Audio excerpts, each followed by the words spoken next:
ہوتا ہے. ہم پر ظلم ہوا. ہمیں ماحول نے ایک ذہن دیا کہ تمہاری زندگی پیسے سے بنتی ہے. پیسے والا آدمی بہت بڑا ہوتا ہے, جس کے پاس پیسہ نہیں ہوتا وہ بہت چھوٹا ہوتا ہے.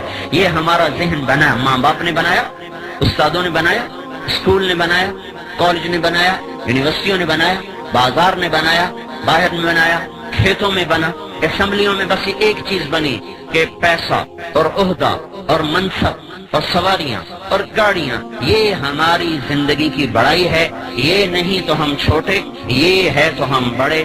جب یہ غلامی کا ذہن بنا تو ہر انسان پیسے کو معبود بنا کے سفر کرنے لگا. پھر اس کی راہ میں اگر سچ آیا اس نے توڑ دیا,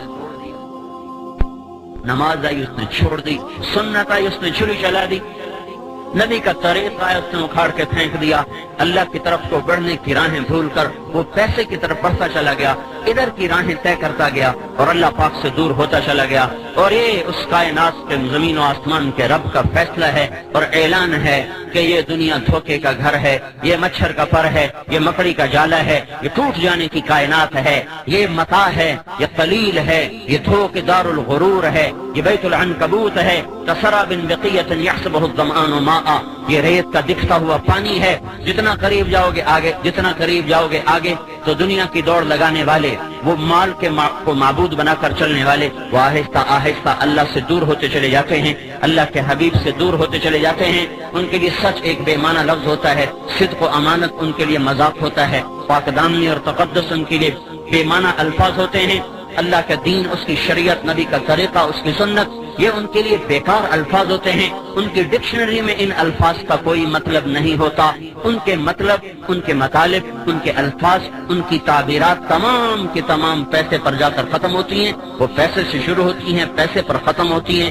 اس کے لیے وہ سچ سے ملے گا تو سچ بولیں گے, جھوٹ سے ملے گا وہ جھوٹ بولیں گے, عدل سے ملے گا تو عدل کریں گے, ظلم سے ملے گا تو ظلم کریں گے, رشوت سے ملے گا تو رشوت دیں گے, ڈاکے سے ملے گا تو ڈاکے ڈالیں گے, وہ اللہ کو ناراض کر کے ملے گا تو اللہ کو ناراض کریں گے. یہ انسان کا عمل اس کے ذہن کے تابع ہے, اور ذہن بدلنا بڑا مشکل کام ہے. تبلیغ کا کام ذہن سازی کا کام ہے, اور یہ اللہ کا فیصلہ میرے بھائیو, یہ اس مالک الملک کا فیصلہ ہے کہ ایک دن زندگی موت سے شکست کھا جاتی ہے, پھر کمایا ہوا چھوڑ کے, دونوں جہان کی بازی ہار کے, لوگوں کے کندھوں پہ اٹھا ہوا خاموش تصویر بنا ہوا, عبرت کا نشان بنا ہوا, اپنی کمائیاں اوروں کے سپرد کر کے, اپنے خوبصورت بنائے ہوئے گھر اوروں کے حوالے کر کے, چھپ کر کے جا کر اندھیر گھر میں, کچی کوٹھڑی میں, دھوکے کے گھر کو چھوڑ کر اندھیروں کے گھر میں جا کر مٹی کی چادر اوڑھ کے ایسے سو جاتا ہے کہ اس کی اپنی اولاد بھی بھول جاتی ہے کہ کوئی باپ تھا, کوئی اماں تھی. یہ بات طے ہے کہ موت نے زندگی کو شکست دینی ہے. روز ازل سے یہ فیصلہ ہے کہ جب زندگی اور موت ٹکرائیں گے تو موت کی جیت ہے, زندگی کی ہار ہے. وہ پہلوان ہو, وہ سکندر ہو, وہ ذوالقرنین ہو, وہ چنگیز ہو, وہ نبی یا ولی ہو, صدیق و شہید ہو, کافر ہو مشرک ہو, ادنا ہو اعلیٰ ہو, مہتر ہو کہتر ہو, یہ بات طے شدہ ہے بھائیو. جب بھی زندگی اور موت ٹکرائیں گے تو اللہ کا اعلان ہو رہا ہے, فلولا اذا بلغت الحلقوم, آ گئی جان اچھل کے گلے میں, وانتم حینئذ تنظرون, تم بھی تو دیکھ رہے ہو کہ سانس اکھڑ چکا, گلے کا گھنگرو اب بول رہا ہے. تم بھی موجود ہوتے ہو, وَنَحْنُ أَقْرَبُ إِلَيْهِ مِنْكُمْ وَلَكِنْ لَا تُبْصِرُونَ, اور ہم تم سے زیادہ تمہارے آدمی کے قریب ہوتے ہیں پر تمہیں دکھائی نہیں دے رہا. فَلَوْلَا إِن كُنْتُمْ غَيْرَ مَدِينِينَ, اب اگر تم کہا کرتے تھے پیسہ ہے تو سب کچھ ہے, پیسہ ہے تو سب کچھ ہے, پیسہ نہیں تو کچھ نہیں, بچاؤ اس کو, میں اس کو لے جا رہا ہوں, بچاؤ, ترجعونها ان کنتم صادقین, لاؤ دنیا کے سیم و زر ڈھیر لگا دو, انبار لگا دو, بچاؤ اس کو, تیرا رب موت کا پنجہ اس پہ گاڑ چکا ہے.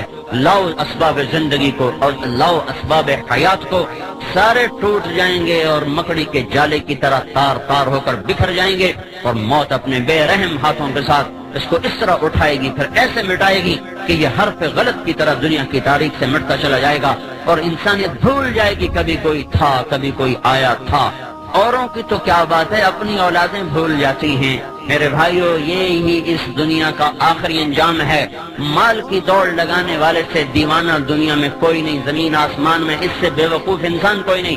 جو پیسے کو منزل بنا کر، دنیا کی عزت کو منزل بنا کر، دنیا کی چیزوں کو منزل بنا کے دوڑ لگا رہا ہو، یہ اللہ کا اعلان ہے، اللہ کا فیصلہ ہے، اور پوری دنیا کے انسانوں کے لیے سب سے بڑا حادثہ ان کی موت ہے۔ اللہ کے نبی نے فرمایا کسی بھی انسان کے لیے اس کی زندگی میں سب سے بڑا حادثہ اس کا مر جانا ہے۔ کون چاہتا ہے میں مر جاؤں، ہنستے کھیلتے گھر کو چھوڑ کے جگر ویران کے دیش میں سو جاؤں، گھر کی چارپائیاں مسریاں چھوڑ کر؟ وہ تو ٹائلیں منگوائیں بڑی خوبصورت، ان کو لگایا بڑے سلیقے اور کرینے سے، بیڈ بنوائے بڑے لاکھوں روپے کے، کمبل اس پر بچھائے اسپین کے، پتہ نہیں امریکہ کے، پتہ نہیں جاپان کے، اور اس میں لائٹوں کا نظام چلایا، گرمی کے لیے ایئر کنڈیشن لگایا، سردی کے لیے ہیٹر لگائے، ایسے خوبصورت گھر بنائے، اور پھر اوروں کے حوالے کر کے خود چپ کر کے حسرت کی تصویر بنا ہوا اس گندے گڑھے میں جا کے گر جاتا ہے جو کچی مٹی کا گھروندہ ہے، جو شاہ و گدا کے لیے برابر ہو جاتا ہے۔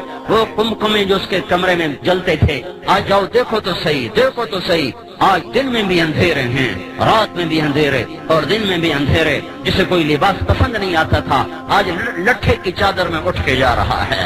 40-50 سال کی عمر میں اس کو کوئی جوڑا پسند نہیں آتا تھا، آج قیامت تک کے لیے ایک ہی جوڑے میں جا رہا ہے جو سلا ہوا بھی نہیں ہے، جو سلا ہوا بھی نہیں ہے، ان سلے جوڑوں میں جا رہا ہے۔ جس نے باتھ روم پہ لاکھوں روپے لگا دے، ایک نہانے کے ٹب پہ 1 لاکھ۔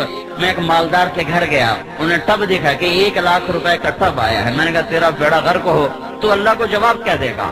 جس دیش کے غریب کا بچہ رات کو بھوکا سوتا ہو، اس میں مالدار نہانے کے ٹب پہ 1 لاکھ روپے لگا دے، اور باقی جو باتھ روم پہ پیسہ لگا وہ اس کے علاوہ ہے۔ تو ایسے خوبصورت باتھ روم میں غسل لینے والے کا آخری غسل دیکھو ایک پھٹے پہ دیا جا رہا ہے، ایک پھٹے پہ دیا جا رہا ہے۔ خوشبو بھرے صابن لگانے والے اور پرفیوم میں ڈوبے ہوں کو 3 دن کے بعد جا کے دیکھو، آج ان کی قبر سے بدبو کے پھبکے اٹھ رہے ہیں، کوئی ان کا پرسان حال باقی نہیں رہا۔ آج اس کے سر پہ سیرا سج رہا ہے، کل اس کے سر پہ کافور لگایا جا رہا ہے، آج اسے شیروانی پہنائی جا رہی ہے، آج کل اسے کفن پہنایا جا رہا ہے، آج اس کی بارات جا رہی ہے اور کل جنازہ جا رہا ہے، آج ڈولی میں بیٹھ رہی کل قبر میں اتر رہی ہے، آج شہنائیوں سے رخصت ہو رہی کل نوحے اور بین سے رخصت کیا جا رہا، آج ناچ گانے سے رخصت ہو جانی کل کو چوڑیاں ٹوٹ رہی، گریبان پھٹ رہے، گلے پھٹ رہے، بال کھل رہے، اور سارا گھر زار و قطار رو رہا ہے۔ یہ رخصت کے عجیب مناظر ہیں، ایک ایک گھر تمہیں پکار پکار کے کہہ رہا ہے ارے دیوانوں پاگل اس دنیا سے جینا لگاؤ، یہ دھوکے کا گھر ہے، ٹوٹ جانے کا گھر ہے، ٹک حرص و ہوس کو چھوڑ میاں، مت دیس بدیس پھرے مارا، قذاق اجل کا لوٹے ہے، دن رات بجا کر نقارا، کیا بدیا بھینسا بیل شتر، کیا گونی پلہ سر بھارا، کیا گیہوں چاول موٹ مٹر، کیا آگ دھواں اور انگارا، سب ٹھاٹ پڑا رہ جائے گا جب لاد چلے گا بنجارا۔ دیکھو تو صحیح اٹھتے ہوئے جنازوں کو، دیکھو تو صحیح جوانوں کو شکست کھاتے ہوئے، دیکھو تو صحیح قبرستان کی ویرانیاں اور تاریکیاں۔ پھر ایک زمانہ آتا ہے، زمانہ بے رحم کروٹ بدلتا ہے اور قبروں کے نشان مٹاتا چلا جاتا ہے۔ سگی اولاد کہتی ہے پتہ نہیں اماں کی قبر کہاں چلی گئی، ہاں بیٹا پوچھتا ہے ابا دادی کی قبر کہاں ہے، وہ کہتا یہیں کہیں تھی بچے، پتہ نہیں کہاں گم ہو گئی۔ ہے وہ بھول جاتے ہیں کوئی ان کے لیے ساری ساری رات کو اٹھا کرتی تھی اور ان کے لیے تڑپتی تھی، ان کو سلانے کے لیے خود جاگتی تھی، ان کو کھلانے کے لیے خود فاقے کاٹتی تھی۔ لوگ بھول جاتے ہیں کوئی باپ تھا جو گجروں والا کی گلیوں میں بچوں کو کھلانے کے لیے در در کی ٹھوکریں کھاتا تھا، گرمی کی تند و تیز گرم ہوائیں، خزاں کے بے رحم تھپیڑے اس کی جوانی سے کھیلتے رہے اور وہ اپنی جوانی کو بھلاتا چلا گیا کہ میرے بچے خوشحال زندگی گزاریں۔ یہی بچے جب خوشحال زندگی بناتے ہیں تو اپنی باپ کی قبر بھی انہیں بھول جاتی ہے کہ کوئی تھا جو ان کے لیے جوانی رول گیا اور رل گیا اور مٹ گیا۔ اس بے رحم اور اس بے وفا دنیا کے لیے اس وفاؤں والے اللہ کو چھوڑ دینا، اس سے بڑی نادانی دنیا میں اور ہے کوئی؟ بھائیو اللہ کو مطلوب بناؤ، اللہ کو مطلوب بناؤ۔ ماں سے زیادہ پیار دینے والا، باپ سے زیادہ سایہ دینے والا، دوستوں سے زیادہ وفا کرنے والا، کفا باللہ ولیہ۔ اللہ تعالیٰ کہہ رہا ہے سارے جہان سے دوستی لگا لی، کبھی مجھ سے بھی تو لگا، مجھ سے تو لگا کے دیکھ، پھر میرا برتاؤ بھی دیکھ لینا۔ کفا باللہ وکیلا، ساری عدالتوں کے وکیل تو نے کر کے دیکھ لیے، پر تو مقدموں پہ مقدمے ہارتا چلا گیا، بازیاں ہارتا چلا گیا، کبھی مجھے وکیل بنا کے دیکھ، میں وہ ہوں جو کبھی ہارا نہیں کرتا۔ کفا باللہ وکیلا، مجھے وکیل بنا لے۔ انسان چاہے کتنا ہی اونچا اڑ جائے، اس کے لیے غم ایک ایسی چیز ہے جس سے وہ چھٹکارا نہیں پا سکتا۔ یاد رکھو، دنیا میں خوشیاں کوئی نہیں، ایک خوشی کے لیے بھی ہزاروں غم جھیلنے پڑتے ہیں۔ یہاں اتنا ہو جائے کہ غم ہلکے ہو جائیں تو یہی بہت بڑی کامیابی ہے۔ انسان کا اندر پھٹتا ہے، وہ چاہتا کوئی چارہ ساز ہوتا، کوئی غم گسار ہوتا، کوئی میری سننے والا ہوتا، کوئی مجھ سے پوچھنے والا ہوتا، لیکن کون کب تلک سنے اور پوچھے؟ نہ بیوی، نہ ماں، نہ باپ، نہ بچے، نہ دوست میں حوصلہ کہ وہ میری لمبی درد بھری کہانیاں سن سکیں۔ اللہ تعالیٰ فرما رہا ہے مجھے سنایا کر، کفا باللہ شہیدا، میں ہر وقت تیرے ساتھ ہوں، دور جاتا ہی کوئی نہیں ہوں۔ تو جب مجھے بلائے گا، میں سب سو رہے ہوں، سب جاگ رہے ہوں، اندھیرا ہو